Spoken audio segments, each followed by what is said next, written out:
Hello everybody, today I'm coming at you with a completely different new kind of video that I have not shared with you yet.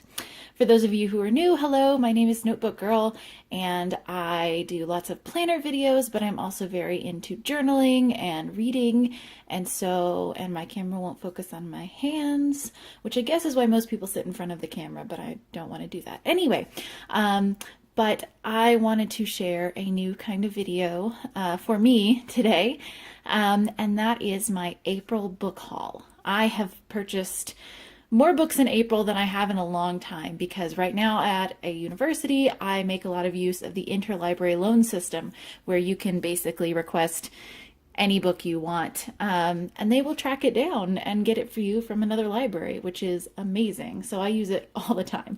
But I still acquired many books this April and I'm excited about them and I wanted to show them to you.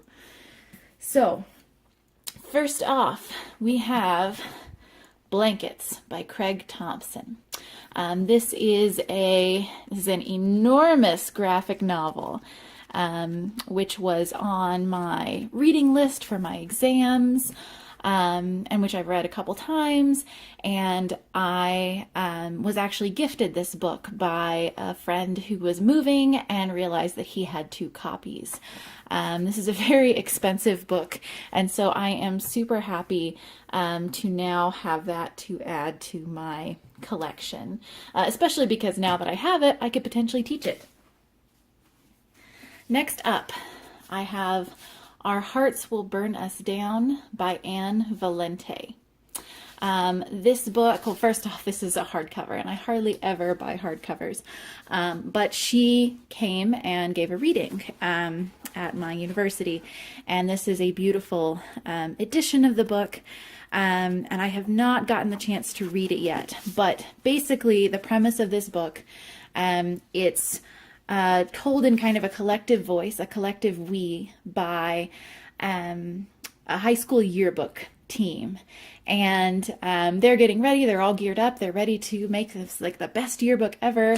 And right at the beginning of the year, there's a shooting at their school. And so then they have to figure out, how are we going to memorialize this year when this horrible, tragic thing has happened to us. There's also a series of fires that happen in the town, which is, I think, part of where the title is coming from in this cover art. And another thing about this book is it's kind of told through all these different documents too. So you'll have like official reports from the police, or I think there are chapters that are like instructions on how to do things. I'm not turning to them right now, of course. Okay, like here's one, for example. Arson, question mark, blah, blah, blah. So this is like a newspaper article, a brief history of fire investigation terms. There's all these different documents that kind of come together to help tell the story, which is really exciting to me because I like to write things kind of like that and I love to read them. So I am very excited to read this book also because she is just generally a lovely person and I am so happy to support her. The next book I did not plan on purchasing at all, and then the writer was just so compelling that I had to get it. So this is Mongrels by Stephen Graham Jones. Let's see, Our Hearts Will Burn Us Down is relatively recent. Blankets is old, but let me see when this book came out. Okay, so this was just last year. Anyway, this book, and I actually talked to him about this too, this book seems to be about this family of werewolves, but they are not glamorous werewolves. And what he kind of talked about when he gave his reading and talked about this book was that he has read so many, growing up especially, like werewolves, vampires, all these like genteel monsters all have all this money and they do all these fancy things, and he felt like, well, what about the werewolves that are like, you know, kind of disadvantaged? Like, what's the story of them, the ones who aren't super rich? And so that's what this book is about. And also it's like a teen main character, but it's not marketed as a YA book, because they felt like there's more opportunity for, adult fiction, or not young adult labeled, to cross over to be read by young adults. But it's one of those books that could easily have gone either way. So I'm excited about reading this. Stephen Graham Jones is very, very prolific, and he is also absolutely hilarious. When at his reading, we asked him, "Do you ever sleep?" He told us this story about how he used to read tabloids and thought that they were true. And he read this one tabloid about how when you fall asleep at night, the aliens come in and they take your body apart and then they put you back together. And he feels like if he gets any more than 5 hours of sleep, the aliens have put him together wrong. So basically, no, he doesn't sleep. He's also written for comic books and is writing all kinds of different genres of stuff. And it seems like he never second guesses his work. He just goes for it and has a fantastic time. And I hope to be that kind of writer someday. So that's Mongrels by Stephen Graham Jones. The next two books I'm going to show you together, and they are A Monstrous Regiment of Women by Laurie R. King and A Letter of Mary by Laurie R. King. These two books, you can see from the sticker here, they came from Better World Books because that's the sticker they have on all their books. But these two books are the next two books in a series that begins with a book called The Beekeeper's Apprentice. I have it here somewhere, but I don't know where, so I'm not going to go look for it. But anyway, these books are a Mary Russell and Sherlock Holmes story. Mary Russell, as we learn in Beekeeper, which is the first book, is like a quirky young teen who meets middle-aged Sherlock Holmes in England, and of course she's super brilliant, and she meets up with Sherlock Holmes and he's, "Oh, I'm so impressed with you, but also I'm still clever than you." And they go on adventures, and she goes to university and starts growing up and whatever. And I mean, honestly, okay, we read Beekeeper in high school. I had a teacher assign it, and I loved it in high school. Most of my classmates hated it. I don't know what was wrong with them, but I loved Beekeeper. So I got it and taught it last summer. No, 2 summers ago. Yes.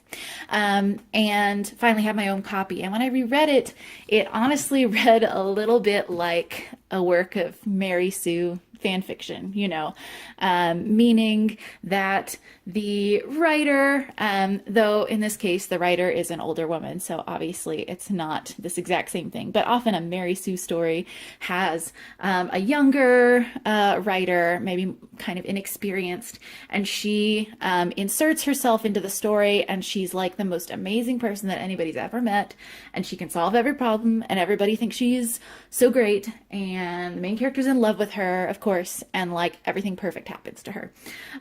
So when I read Beekeeper, I kind of realized it was doing that thing, but it's also just really enjoyable, and I felt like it worked really well for the students I gave it to. They were mostly middle schoolers, very gifted middle schoolers moving up to high school.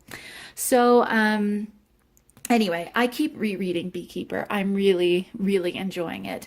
And the last time I read Beekeeper, I just got really invested in the fact that even though she is considerably younger than him, given the situation and the time period and the way everything is set up, and reviews of later books, and the fact that it begins with this manuscript that she has dropped off. Obviously, at some point, Mary Russell gets married to Sherlock Holmes. I would say spoiler alert, but it's already spoiled in the very first chapter if you're paying any attention. So it doesn't matter. This is kind of like a given fact for the series. And so when I got so into Beekeeper that first time, I was like, oh, I need to figure out which book they actually get married in so that I can get that one and read it next. And I was like, well, okay, if it's later in the series, then I'll read up until it, because then, of course, I'm sure there's going to be all these cute romantic moments and all this stuff. And it turns out the second book, apparently, I I don't know if they get married in it or if he just proposes, but after reading skimming through a few reviews, I determined that it was this one, just the second book in the series, A Monstrous Regiment of Women.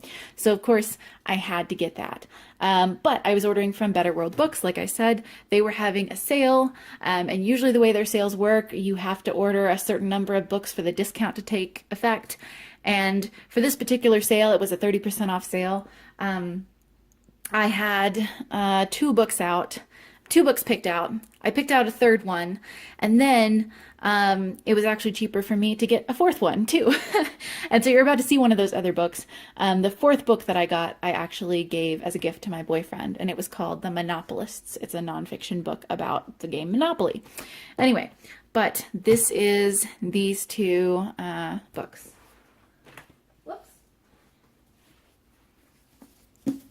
Next, from my Better World Books order is a book that I just discovered this semester and I love so much that I was like, I am going to buy that ASAP. So this is the book, The Tsar of Love and Techno by Anthony Mara. This is a linked collection of stories. They could all be read as separate stories completely on their own, but if you read them all together, it all tells this one like broad overarching story. And this book is so, so good. Like, I cannot emphasize enough and recommend this book enough. I don't know when this came out, but I kept seeing it on lists. Let me see. I'm going to find out. 2015. Okay. But I kept seeing it on like recommended reading lists of like, oh, you should check out this book. And I just put it down on my list, like whatever. Because now that I have my library and I can do basically get any book I want, every now and then I'll just sit down, I'll go through my list, and I will enter in a whole bunch of ISBNs to Interlibrary Loan and get them to deliver them to me. I didn't even really know anything about this book, except maybe there's going to be a Russian connection because we have the word Tsar here. And yes, there is. All these stories take place in Russia. And if you know someone who knows something about Russia, that can kind of add to what you understand about the story. You don't have to know really anything about Russia. You're going to get some ideas in there. And I'm fairly young, and so there are some historical things in here that I don't remember because I was too young to be paying attention. But if you're a little older reader, then you may know some of the historical background anyway. But anyway, I'm saying it was helpful to me that my boyfriend is basically a Russianist, so he could tell me anything that I need to know about the context of this. But I loved it. He loved it. This book it's literary fiction, and it is so incredibly good. So please go pick up a copy of this. And the last two books that I'm showing you, I say books in quotation marks because they're very small. In the literary world, we would end up calling them chapbooks or zines, but I think comics is appropriate here. But I have two comics by Megan Brennan. Megan Brennan, I think I found her on Tumblr or Instagram or something. Or maybe it was at the time when I was doing some magical girl research. But, well, you can see over here I have a Sailor Moon, and Luna has fallen over because Luna never stands up. Luna is not made to stand. I don't know what's up with that. Anyway, but I am very, very into the magical girl genre, and so I'm excited about these little comics that she's made. This first one, issue 1, you could order in black and white, or you could order it in color. But the color was just I think it was just pink and black and white or something. And I really liked this hot pink cover for the black and white edition. So that's the one that I picked up. And then the sequel was only offered in black and white with a color cover. That was also it too. I wanted them to look uniform, so they both have a black and white interior. And I have not read these yet, but from what I understand, it's kind of a comical magical girl story, in that she transforms, she gets these ridiculous costumes, and she is not into it, which is the opposite of how this normally goes. And here it looks like she's getting frustrated with her magical girl friend. She's got the scribbly word bubble up here. Also, I mean, look at the hilarious title, More Magic, More Girls. Um, so this is definitely, these are the back covers. This is definitely a comic, but this is definitely supposed to be a lighthearted series. And I just really enjoy following Megan Brennan on Twitter, and she's very funny. And she also draws some like Pikachu comics and something, what else? Pencil Pup and School of World. I haven't read those by her yet, but I'm very excited about when I'm going to get to read these two little comics and add them to my Magical Girl collection. Speaking of, I think that maybe in a future video I might show you my little collection of indie Magical Girl comics that I've amassed so far, because that's something else I'm really excited about. That's something else I'm really excited about, and this is my channel, so I can do whatever I want and just talk about things. But yeah, so in conclusion, this is my April book haul. It's, you know, if you count the comics as books, which I am, it's 8 books. I guess that's not as massive as a lot of people's hauls, but I have so ridiculously many books that I am now getting to a point in my life where instead of being like, gimme, gimme, gimme, I just like acquire everything, especially also because I move a lot and am planning that, you know, in a couple of years when I finish the PhD, I'm going to be moving again. But yeah, now I'm selective about what I acquire. And so these were all things that I was really happy about or really excited about. And I just really enjoyed sharing them with you today. So I hope you enjoyed this video. Thank you so much for watching. If you are interested in planners and journals and things like that, I make other videos about those kinds of things as well. And I am probably likely, now that I have started talking about books, to do more videos about books too. So like, comment, subscribe. I'd love to hear from you. Do you have reviews of any of these or recommendations for me? I always love book recommendations. So whatever you want to throw my way in the comment section, I'd love to hear from you. Again, thank you for watching. This is a really long outro. I'm a little awkward with outros, but I try. All right, have a good day.